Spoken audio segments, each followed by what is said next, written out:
சென்னை பழைய வண்ணாரப்பேட்டையை சேர்ந்த கல்லூரி மாணவர் தனுஷ் வலது காலில் ஏற்பட்ட குறைபாட்டால் தன்னுடைய பேட்மிண்டன் கனவு தகர்ந்து போனதை அறிந்து மன உளைச்சலில் காசிமேடு கடற்கரையில் குதித்து தற்கொலை செய்து கொண்டார். பாறையின் நடுவே சிக்கிய மாணவரின் உடலை தீயணைப்புத் துறையினர் கிரேன் மூலம் மீட்கும் முயற்சியில் ஈடுபட்டு வருகின்றனர். கூடுதல் விவரங்களோடு இணைகிறார் எமது செய்தியாளர் பிரபு. வணக்கம். கள விவரம். அஸ்வினி வணக்கம்.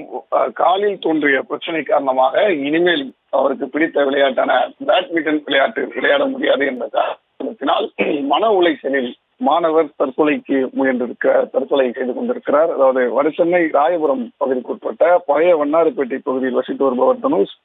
21 வயதான இவர் SRM கல்லூரியில் பயோடெக் 3ஆம் ஆண்டு பயின்று வருகிறார். இது தவிர்த்து இவர் பேட்மிண்டன் போட்டியில் மாநில அளவிலான ஒற்றையர் மற்றும் இரட்டையர் பிரிவில் விளையாடி பதக்கமும் வென்றிருக்கிறார். கடந்த 4 மாத காலத்திற்கு முன்னதாக இவரது வலது காலில் சிறிய எலும்பில் காயம் ஏற்பட்டதாக கூறப்படுகிறது. இதனால் அவர் பேட்மிண்டன் விளையாட முடியாமல் சிரமப்பட்டிருக்கிறார்.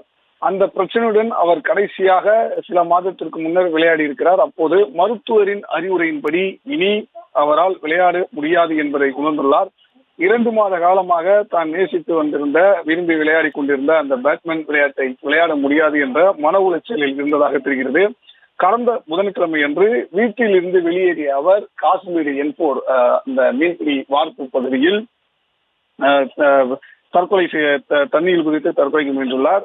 இந்த நிலையில் அவரது உடலானது அந்த பகுதியிலேயே பாறைகளுக்கு நடுவே சிக்கியிருக்கிறது. தொடர்ந்து 10 மணி நேரத்திற்கு மேலாக தீயணைப்பு துறையினர், போலீசார் இணைந்து கிரேன் மூலம் அந்த உடலை மீட்கும் பணியில் ஈடுபட்டு வருகிறார்கள். தொடர்ந்து அவரை உடலை மீட்கும் பணியாக நடந்து வருகிறது.